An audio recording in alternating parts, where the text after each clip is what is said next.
Halo semua, salam semua, selamat semua. Hari kedua di tahun 2025, ngonten kembali untuk acara Ruton Ngomong-Ngomong. Perlu dipahami juga bagaimana saya ngonten ini dengan tidak pakai baju, karena saya hanya memberi pesan bahwa orang itu harus jujur, terbuka. Jadi harus berani, di mana awal tahun 2025 ini saya berharap semua orang terbuka, nggak usah pakai rahasia-rahasia gitu. Nah, sebelum saya mulai pada topik pembicaraan utamanya, yaitu ngomong-ngomong, asal ngomong, saya mau berpesan buat para YouTuber pemula, ayo belajar, belajar, belajar. Caranya, banyakin informasi dari berita, dari YouTube, channel-channel YouTube tetangga, atau juga dengan penghayalan dalam pikiran, itu juga boleh. Yang penting ngomong di depan kamera.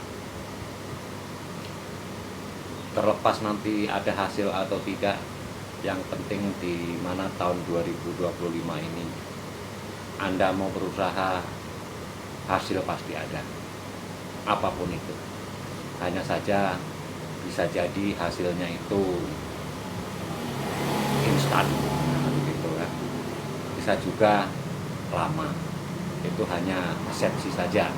Betul? Saya awali omongan ini di mana banyak sekali sesuatu yang luar biasa di awal tahun 2025 ini. Salah satunya masuknya menjadi nominator atau nominasi di lembaga independen, di mana Bapak Jokowi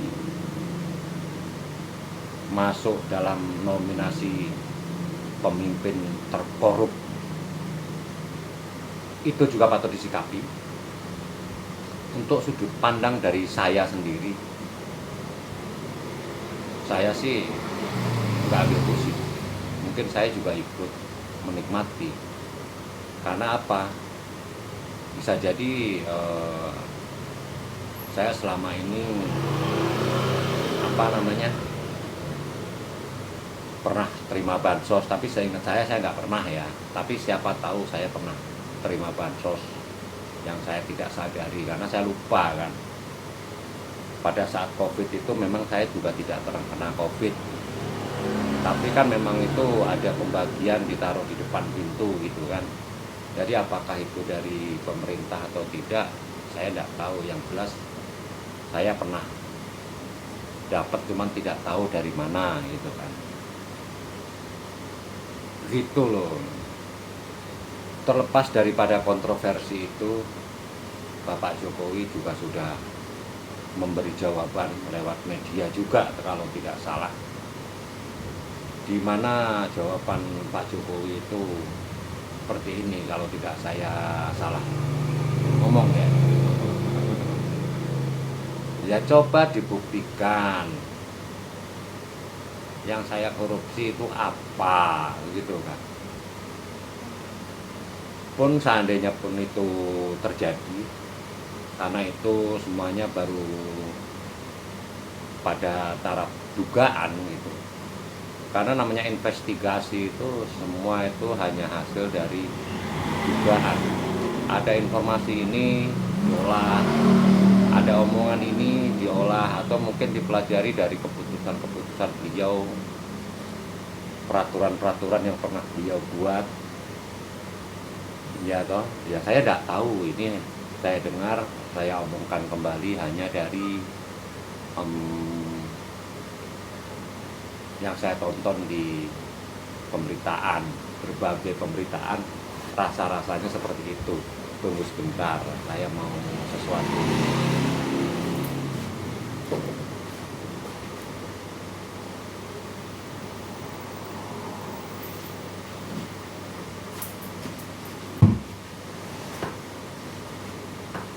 kembali lagi.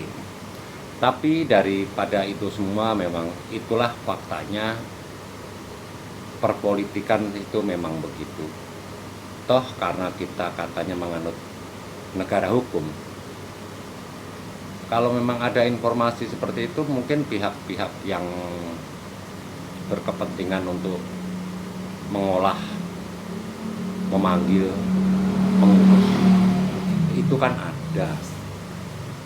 Kalau memang ada bukti dan apa namanya tuh, 2 alat bukti katanya kan, itu kan bisa dipanggil juga toh, atau ditangkap toh. Logikanya pengangguran seperti itu aja sih.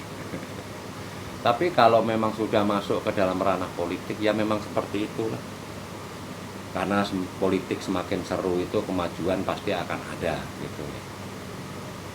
Karena itu semua bagian daripada trik politik, percaturan politik. Makanya dibilang namanya catur politik. Kalau memang itu tidak benar, ya saya nggak tahu juga harus bagaimana. Yang jelas Pak Jokowi sudah pernah memimpin kita selama 10 tahun. Dan serasa-rasanya selama 10 tahun itu tidak ada sesuatu yang aneh juga. Karena banyak pendukungnya juga kan waktu itu. Nah sekarang tahu-tahu berbalik, saya juga nggak tahu. Sudah purna tugas kok jadi kayak gitu. Tapi itulah politik ya. Namanya politik itu bisa jadi apapun, bisa jadi bagaimanapun, bisa jadi juga mengapapun.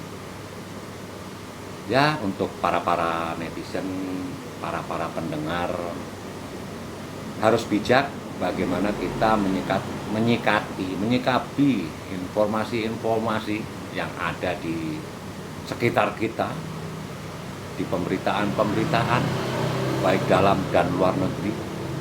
Harus bijak dalam bersikap. Boleh kita mengira-ngira, tapi kalau saya biasanya enggak saya masukkan ke dalam kolom komentar. Saya pikirin aja sendiri buat konten gitu ya. Selain ada tadi yang saya omong, di mana Pak Presiden ke-7 kita, yaitu Pak Jokowi, masuk menjadi nominator pemimpin terkorup, itu beritanya ya. Dan kalian bisa cari di kanal-kanal YouTube, kanal-kanal berita, banyak itu. Ada juga selain itu kasus di mana Pak Hasto yang juga katanya akan buka-bukaan mengenai preview 3 periode, dan itu juga sudah dijawab oleh Pak Jokowi juga, karena saat ini sepertinya tokohnya memang masih Pak Jokowi. Harusnya sudah berganti ya, harusnya tokohnya Pak Prabowo nih. Bagaimana kita melihat mengalami yang sekarang dalam kepemimpinan beliau itu, kita harus melihat bagaimana kebijakannya, apakah sesuai dengan janjinya waktu itu. Kan sekarang belum sampai 100 hari ya. Sepertinya baru Oktober, tanggal 20 November, Desember, hampir 3 bulan.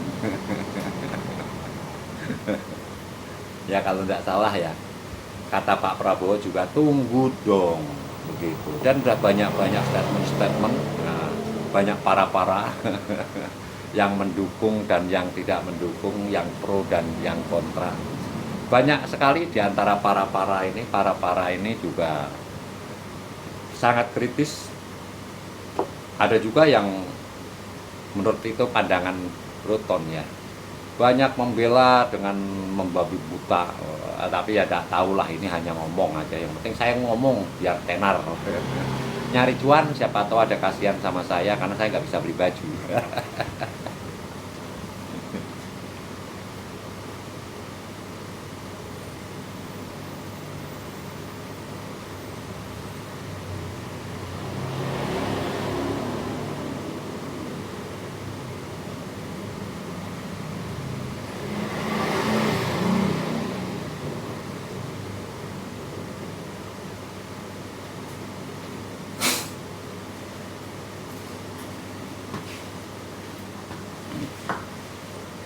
saya lanjut lagi. Siapa tahu dengan berkonten ini saya bisa mendapatkan cuan, biarpun jadi pengangguran dan omon-omon doang ada penghasilan gitu ya.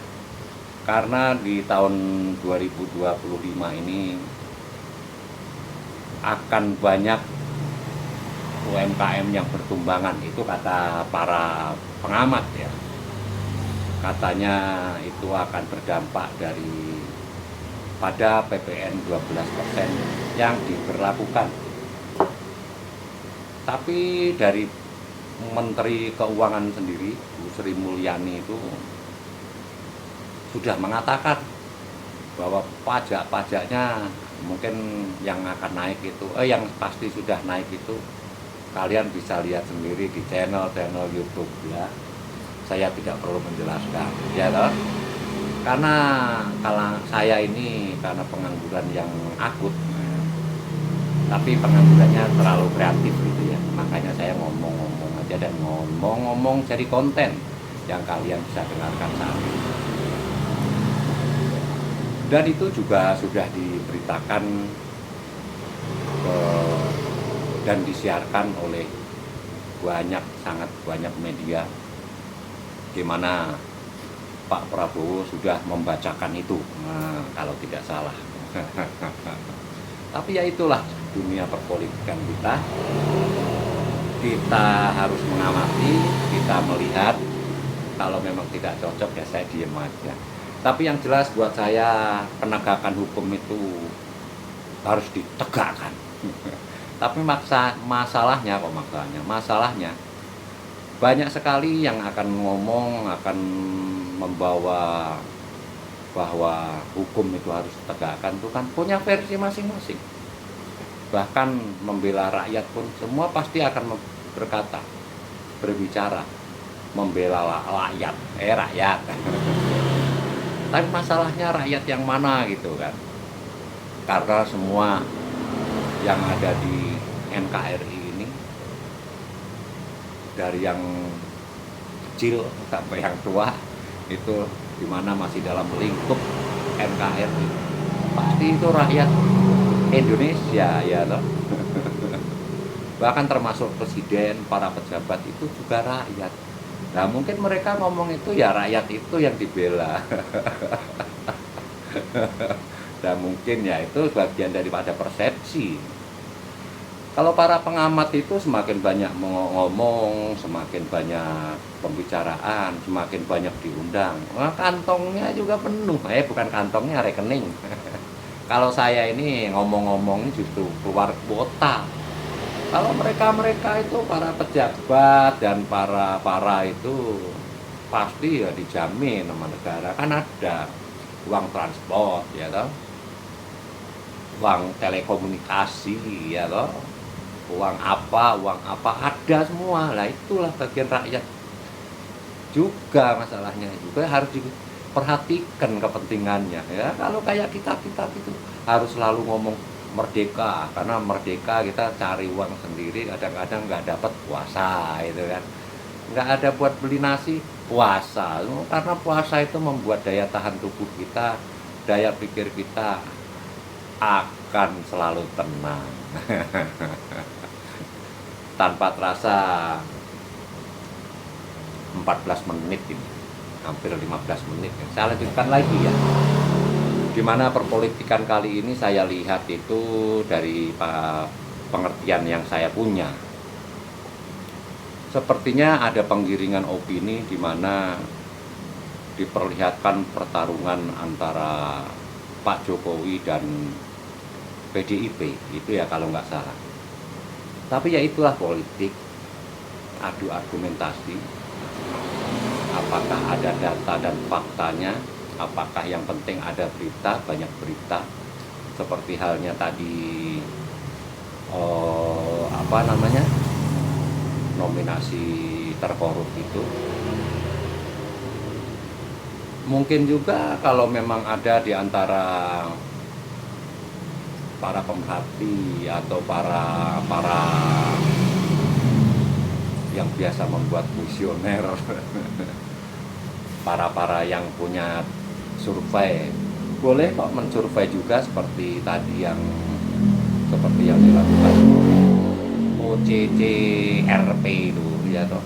Kalau memang ada lembaga survei yang independen, netral di dalam negara kita sendiri dan ada orang yang mampu atau ada yang mau membiayai, terbuka, boleh juga melakukan survei atau apa namanya, intelijensi jurnalistik gitu kan. Mungkin akan ada penemuan sama atau beda, tapi patut dicoba kan. Nah begitu. Jadi biar rakyat kita, biar saya atau dan lain-lain dan teman-teman itu bisa menilai dengan apa yang ada gitu. Tapi ya biasanya ya cuman ya sudahlah, jalanin saja proses hukumnya. Katanya begitu. Jadi banyak sekali 2 hari di tahun 2025 ini pertarungan politik semakin seru ya. Sepertinya sekian dulu apa yang saya omongkan di program Bruton ngomong ini.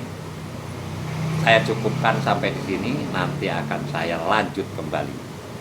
Terima kasih untuk semua. Selalu sehat, selalu kreatif, nah, gitu ya. Untuk para teman-teman saya, para YouTuber pemula yang sedang mencari cuan di channel-channelnya masing-masing, selalu semangat, jangan ragu-ragu, yang penting ngomong, yang penting konten. Oke, terima kasih untuk semua. Sekian dulu dari Bruton, senang terus mau tahu sip. Terima kasih, selalu semangat menyongsong hari depan.